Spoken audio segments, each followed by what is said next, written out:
Tomorrow, I'm getting on a plane and traveling to Spain alone. Nobody's going to meet me at the airport.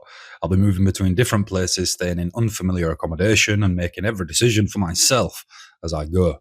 And although I'm excited, there is part of me asking the question, why have I chosen to make this more difficult than it needs to be? I could have waited until somebody else was available to go with. I could have gone on a conventional holiday with friends or family. Or I could have just simply stayed at home, saved the money, and remained inside the familiar routine which I already have. But I've started to believe, or at least think, that should every man travel alone at least once in their life, not because traveling is going to automatically make you wiser, not because traveling alone or spending a few days abroad is going to solve every problem in your life, because it most certainly will not, but because I think traveling alone forces you to experience yourself without the usual support and familiar routine that generally surrounds you in your normal daily life. And that can reveal things about you that your ordinary life will not. Why have I decided to go? For most of my life, I've spent it working, training, creating things, looking after responsibilities, and rebuilding areas of my life that didn't turn out the way I expected. There is mega value in routine. Routine has helped me through the most extremely difficult parts of my life. Just simply getting up, going to work, training, eating properly, creating something, and repeating the process gave my life structure when other things felt uncertain. But routine can eventually become so familiar that you stop you stop knowing whether you're choosing the routine or whether you're simply just living inside it or hiding inside it. You know where you're going, you know who you're going to be speaking to, you know what the day is pretty much going to look like, and there is very little uncertainty in that. And although stability is mega important, complete predictability can steadily and slowly make your world smaller. So this trip isn't about me escaping my life, not in any sense of the word. It's about stepping outside of my life briefly and seeing how I respond, and ultimately experiencing another culture in a place which I've always had an interest in going to. I think men spend way too long waiting for other people, sometimes their entire lives. I think a lot of people delay experiences because nobody else is available to join them. They want to travel, go to an event, start something new, go somewhere unfamiliar, but their friends are busy, or their relationship ends, or their partner doesn't want to go. Schedules don't align. So people wait. Then another year passes, then another. And before you know it, 15 years have gone by and you're an old person now and you can't do it anyway. Eventually, I think waiting for somebody else becomes a respectable sounding form of fear. You tell yourself, well, I'll go next year. I'll do it when, somebody can come with me. I'll wait until the timing is better, but the timing may never become perfect. And thus you never end up doing it.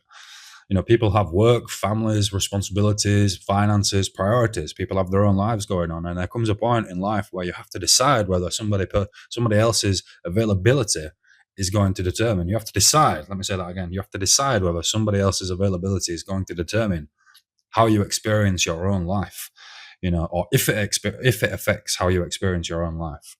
This doesn't mean you should reject companionship, because companionship is, mega important and valuable too. Human connection is invaluable. Sharing experiences with people you care about can make the experience better, hands down on that one. But I think being able to enjoy life with somebody else is different from being able to live without them. Traveling alone exposes your independence.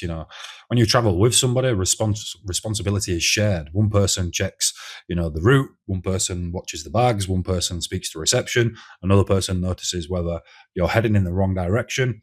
And there is always somebody familiar beside you when something goes wrong. Traveling alone removes the safety net. You have to navigate the airport, you have to find the transport, you have to check your route, you have to work out where you're going to be staying, manage your money, keep your belongings safe, deal with any confusion, and remain calm when something inevitably doesn't go to plan. None of these things are heroic, because millions of people do them every single day. But if you've never done them alone, then they probably matter. Confidence is often built through ordinary moments where you realize nobody rescued me. Nobody came to save me. I worked it out for myself. This is one of the things which you are likely to get from solo travel, and one of the things which I want from this trip. Not some dramatic transformation, just more evidence that I can enter an unfamiliar situation and handle myself well and properly. Another aspect of traveling alone, I think, is that nobody knows who you are. There is something interesting about going somewhere where nobody knows you. At home, people already have their idea of who you are or make their assumptions about who you are. You are somebody's father, somebody's son, somebody's brother, a friend, a colleague, a coach, the guy who does paintings, the guy who posts arm wrestling stuff, the guy who lifts weights, the guy who goes to the gym. The person with a history where other people may already understand or at least believe that they understand. When you arrive somewhere alone in an unfamiliar place, nobody knows any of that. To the person sitting beside you at the bar, you are simply the man who just walked into the room. You cannot rely on your usual identity for things. You have to decide how you're going to carry yourself. You have to decide, am I going to be speaking to people? Will you hide in your phone? Will you explore? Will you stay in the accommodation because it feels safer? Or will you become more open or simply retreat further into yourself? Traveling alone gives you the opportunity to observe who you actually are when none of your usual normal roles are immediately present. And it's likely going to be uncomfortable at times. I do not want to romanticize solo travel before I've even done it. There'll probably be uncomfortable moments. Doing things alone can feel awkward at times. Walking into a busy place alone can make you self-conscious. There may be times where I see something incredible and someone familiar standing beside me would make the experience better. Somebody who I could share it with. There may be transport problems, language barriers, bad sleep, moments where I question the entire trip entirely. And because I'm a father, there will undoubtedly be moments where I miss my children massively, and the distance from home, I will feel it essentially. But discomfort doesn't automatically mean something was a mistake. Sometimes discomfort simply means you're doing something unfamiliar. Courage is not feeling completely certain that everything will go well. It is deciding that uncertainty is not a sufficient reason to stay at home or to stay where you are. Solo travel should not be reckless. I think when you say, "Oh, I'm going somewhere alone," people just perhaps think, "Well, this guy is going on a beer holiday or something." Going to go and be reckless. But there is a difference between independence and stupidity.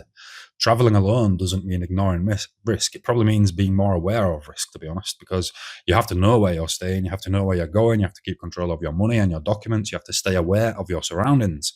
You have to avoid getting drunk to the point where you can't make sensible decisions. You have to let people know where you are, and recognize when a situation doesn't feel right. The objective of solo travel isn't to prove that you're fearless. It's just simply to prove that you can balance freedom with responsibility. A man who takes unnecessary risks is not brave. He's not automatically brave. Sometimes he is simply careless. Real independence means knowing that your safety is your responsibility.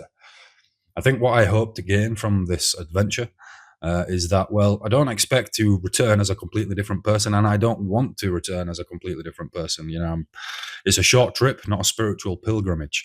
I hope to return with good memories, a story that would not have existed if I had waited for somebody else or simply remained at home. I hope to meet people where I would never encounter inside my normal daily routine. I hope to see places in person which I've only ever seen through pictures or on Google Maps. I hope there are moments where I feel completely alive. And I know that there will probably be moments where I feel slightly lost and uncomfortable. Most of all, I want to prove to myself I can create a meaningful experience without needing perfect circumstances or another person to organize it with or do it with. Because ultimately, the lesson applies to more than just travel. Sometimes you have to begin before anybody joins you. And sometimes people may never join you in what you do. You just have to begin and get the ball rolling, and maybe people will try and jump on the ship when you are already sailing the high seas.